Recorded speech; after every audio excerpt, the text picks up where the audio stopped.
Doctor صاحب، اسی موضوع کے متعلق ہمارا دوسرا سوال یہ ہے کہ کیا ہم نبی صلی اللہ علیہ وآلہ وسلم کو مدد کے لیے پکار سکتے ہیں؟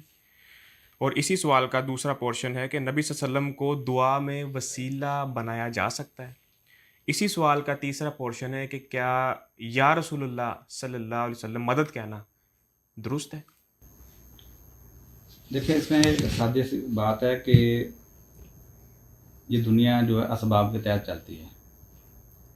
رسول اللہ صلی اللہ علیہ وسلم جب تک اس دنیا کے اندر زندہ تھے، موجود تھے، آپ لوگوں کی رشد و ہدایت کا بھی سامان فراہم کر رہے تھے، آپ غریبوں کی مدد کر رہے تھے، مسکینوں کے سر پہ ہاتھ رکھ رہے تھے، مہمان نوازی بھی کرتے تھے، ہمسایوں کے ساتھ اچھا سلوک کرتے تھے، اور آپ کی ان ساری جو خدمات تھی اس کا آپ کے دشمن جو تھے وہ بھی اعتراف کرتے تھے۔ مدینہ کے اندر آئے ہیں تو آپ نے انصار اور مہاجرین کے ساتھ جس طرح معاملات کیے، جنگوں میں حصہ لیے، اور آپ کے سامنے ایک بڑی مشہور ایک مثال ہے، ایک واقعہ ہے کہ ایک دفعہ کسی نے کوئی رات کے ٹائم کوئی آواز سنی تو محسوس ہوا کہ شاید کوئی دشمن نے شاید کو حملہ کر دیا ہے، کوئی ایسی بات ہے۔ تو رسول اللہ صلی اللہ علیہ وسلم نے ایک گھوڑا منگوایا، عام حالات میں وہ بڑا سست گھوڑا تھا، تو آپ نے اس کے سر پیٹھ پہ تھپکی دی اور اس کے اوپر چڑھ کے اکیلے جو ہیں وہ دور اندھیرے میں چلے گئے، اور واپس آئے اور آ کے بتایا کہ خطرے کی کوئی بات نہیں ہے۔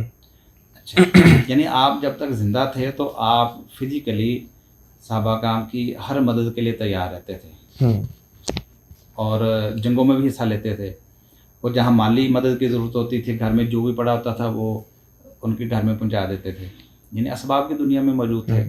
تو اس وجہ سے یہ ساری چیزیں، اچھا، قرآن کے جتنے بھی احکامات ہیں وہ بھی ہماری زندگی تک ہی محدود ہیں۔ رسول اللہ صلی اللہ علیہ وسلم سے بھی جتنی بھی دینی خدمات یا رسالت کی خدمات جو اللہ تعالیٰ کو مطلوب تھی وہ بھی اس دنیا میں زندگی کی حد تک ہی مطلوب تھیں، تو وہ تو آپ نے بھرپور طریقے سے آخری دم تک، یعنی بستر مرگ کے اوپر بھی آپ جو ہیں وہ وصیتیں نصیحتیں کرتے ہی رہے ہیں، غلاموں کے بارے میں، لونڈیوں کے بارے میں، ہر چیز کے بارے میں آپ نے نصیحتیں کی ہیں۔ اچھا، اب آپ دیکھیں کہ مدد کی بات آپ کر رہے ہیں کہ جب تک آپ زندہ تھے یہ کرتے رہے، ٹھیک ہے۔ اب آپ کی جب بیماری کا آخری وقت ہے، شدید آپ علیل ہو چکے ہیں، تو یہاں تک کہ ایک دن عائشہ رضی اللہ عنہا فرماتی ہے کہ طبیعت کچھ بہتر محسوس ہوئی، تو آپ نے اشارہ کیا کہ میں مسجد میں جا کے نماز پڑھنا چاہتا ہوں۔ تو دو صحابہ کرام جو ہیں وہ صحابی بیان کرتے ہیں کہ انہوں نے آپ کو کندھوں سے پکڑا ہے اور سہارا دے کر مسجد کی طرف لے کے جا رہے ہیں۔ تو آپ بیماری سے اتنے نحیف ہو چکے تھے کہ آپ کے جو دونوں پاؤں تھے وہ لکیر بناتے ہوئے مسجد کے صحن تک چلے گئے، یعنی اتنی کمزوری تھی کہ اپنے پاؤں کے اوپر چلنا بھی دشوار تھا، صحابہ کرام کے سہارے پہ آپ جا رہے تھے۔ تو ابھی زندہ ہیں۔ مقصد صرف کہنے کا مقصد یہ ہے کہ آپ کے بحیثیت انسان، بحیثیت بشر، آپ کے ساتھ وہی تکلیفیں، وہی بیماریاں، وہی کمزوریاں آپ کے ساتھ ملحق تھیں جو عام لوگوں کے ساتھ ہوتی ہیں۔ اچھا، اب آپ کی جب وفات ہو گئی ہے تو وفات کے بعد کبھی کسی صحابی نے ایسا واقعہ نہیں پیش کیا، حالانکہ کتنے ایسے مسائل درپیش آئے ہیں کہ ابو بکر صدیق رضی اللہ عنہ کے دور میں ارتداد کا فتنہ ہوا ہے، لوگوں نے زکوٰۃ دینے سے انکار کرنا شروع کر دیا، عمر رضی اللہ عنہ کے دور میں قحط کا دور آیا ہے، عثمان رضی اللہ عنہ کے دور میں باغیوں نے کتنا بڑا فتنہ اٹھایا ہوا ہے، علی رضی اللہ عنہ کے دور میں کتنی مسلمانوں آپس میں جنگیں ہو چکی ہیں، جنگ جمل صفین۔ لیکن آپ دیکھیں کہ کسی موقع کے اوپر بھی رسول اللہ صلی اللہ علیہ وسلم کبھی قبر سے نکل کے باہر نہیں آئے، بالکل کسی کو آ کے بتا جاتے، چلو مدد کسی کی کیا کرنی بتا ہی جاتے کہ جی آپ یہ فلاں حق پہ ہے، فلاں غلط پہ ہے۔ آپ نے نہ آپ نے کوئی مدد کی، نہ کسی خواب میں آ کے بتایا، نہ خود آیا، بلکہ آپ ایک حدیث آتی ہے کہ ایک ضعیف خاتون ہے، وہ رسول اللہ صلی اللہ علیہ وسلم کے پاس تشریف لائی ہیں، کو اپنی کوئی ضرورت پیش کی، تو آپ نے ان سے کہا کہ آپ کل آ جائیں۔ اب وہ دیکھ رہی تھی کہ نبی علیہ السلام کی طبیعت تو کافی عرصے سے کمزور ہے، اور ظاہر قانون قدرت ہے جو اس دنیا میں آیا اس نے جانا بھی ہے، تو وہ آپ کہتی ہیں کہ یا رسول اللہ صلی اللہ علیہ وسلم اگر میں کل آؤں اور آپ کو نہ پاؤں تو پھر کیا کروں؟ تو آپ فرماتے ہیں کہ آپ پھر ابو بکر صدیق رضی اللہ عنہ کے پاس آ جانا، وہ آپ کی ضرورت پوری کر دیں گے۔ یعنی آپ نے ان سے یہ نہیں کہا کہ یہ تم کس طرح کی بات کرتی ہو کہ مجھے نہ پاؤ، میں تو ہمیشہ ہی آؤں گا، رہوں گا اور تمہاری مددیں کرتا رہوں گا. تو لہذا یہ تصور قرآن اور حدیث صحابہ کرام کے بالکل بیگانہ تصور ہے کہ وفات شدہ رسول اللہ صلی اللہ علیہ وسلم سے یہ تصور کرنا کہ وہ ہماری مدد کریں فزیکلی یا کسی بھی طریقے سے. نہ کبھی صحابہ کرام کے وہم و گمان میں یہ بات آئی تھی، نہ کبھی انہوں نے اس توقع سے کبھی وہ قبر کے اوپر گئے تھے.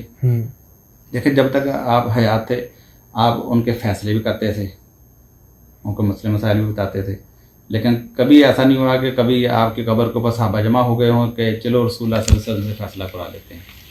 قرآن میں تو اللہ فرماتا ہے نا کہ رسول اللہ صلی اللہ علیہ وسلم سے فیصلہ کراؤ، حکم دیا ہے کہ ان کو چاہیے تھا کہ رسول اللہ صلی اللہ علیہ وسلم کے پاس جاتے اور آپ کا فیصلہ مانتے.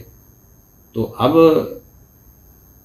اس کا اطلاق اگر آپ کی وفات کے بعد بھی ہونا ہوتا تو صحابہ کرام جاتے وہاں پہ، یا آج لوگ چلے جائیں وہاں پہ. لیکن سب کو پتہ ہے کہ وفات کے بعد رسول اللہ صلی اللہ علیہ وسلم نے کبھی کسی کی کوئی مدد نہیں کی، نہ کبھی آپ آئے ہیں. باقی جو جھوٹے قصے کہانیاں افسانے مشہور ہیں ان کی بات چھوڑ دیں. جو دین ہے وہ قرآن و سنت ہے. قرآن و سنت میں صحابہ کرام میں ایسی کوئی بات ہمیں ملتی نہیں ہے. ٹھیک ہے نا. اور اس کے علاوہ بے شمار ویسے تو مثالیں موجود ہیں اگر وسیلہ کے وجہ سے. ہاں اچھا، اب رہی بات کہ ان سے مدد مانگنا یا رسول اللہ کہہ کے، یعنی یا رسول اللہ اس مقصد سے کہنا کہ رسول اللہ صلی اللہ علیہ وسلم ہماری مشکل میں ہمارے کام آئیں گے. تو اتنی مثالیں آپ کے سامنے رکھ دی ہیں. ٹھیک ہے نا. تو ایسا معاملہ نہیں ہے، نہ ان کو کسی کے پکارنے کی خبر ہے. بے شمار اس پہ آتے ہیں وہ اپنے موقع پہ آپ کے سامنے ہم رکھ دیں گے. یہ بے شمار ایسی آتے موجود ہیں کہ وفات کے بعد کسی کو کوئی پچھلوں کی خبر نہیں ہوتی، کوئی پچھلوں کا شعور نہیں ہوتا ہے، دنیا سے وہ لا تعلق ہو جاتا ہے. اگلے جہان آخرت کے ساتھ اس کے سارے معاملات ہوتے ہیں. رسول اللہ صلی اللہ علیہ وسلم کے معاملات اب وفات کے بعد آخرت کے معاملات ہیں. دنیا کی ذمہ داری سے وہ فارغ ہو چکے ہیں. وہ وسیلہ کیا دعا میں بنا سکتے ہیں؟ وسیلہ جو ہے وہ اللہ کے رسول صلی اللہ علیہ وسلم نے ایسی کوئی تعلیم نہیں دی کہ آپ میرے وسیلے سے دعائیں مانگو. نہ صاحب آپ کو احادیث کے اندر بے شمار یہ دعائیں مل جائیں گی جو رسول اللہ صلی اللہ علیہ وسلم نے سکھائی ہیں، جن کو مسنون دعائیں کہا جاتا ہے. آپ نے کوئی ایک دعا بھی ایسی نہیں سکھائی جس میں آپ نے کہا کہ میرے وسیلے سے دعا مانگو. قرآن میں کتنی متعدد آپ کو دعائیہ آیات مل جاتی ہیں، دعائیں مل جاتی ہیں، قرآنی دعائیں، انبیاء کی دعائیں قرآن میں موجود ہیں. اس میں کسی میں کوئی ایسا واسطہ وسیلہ نہیں جس میں کسی شخصیت کو وسیلہ بنایا گیا ہو. تو لہذا جو چیز دین کے لیے اجنبی ہے، دین اس کو بیان ہی نہیں کر رہا، اور ہم اس کو دین و ایمان کا حصہ کس طرح بنا کے پیش کریں. ٹھیک ہے نا.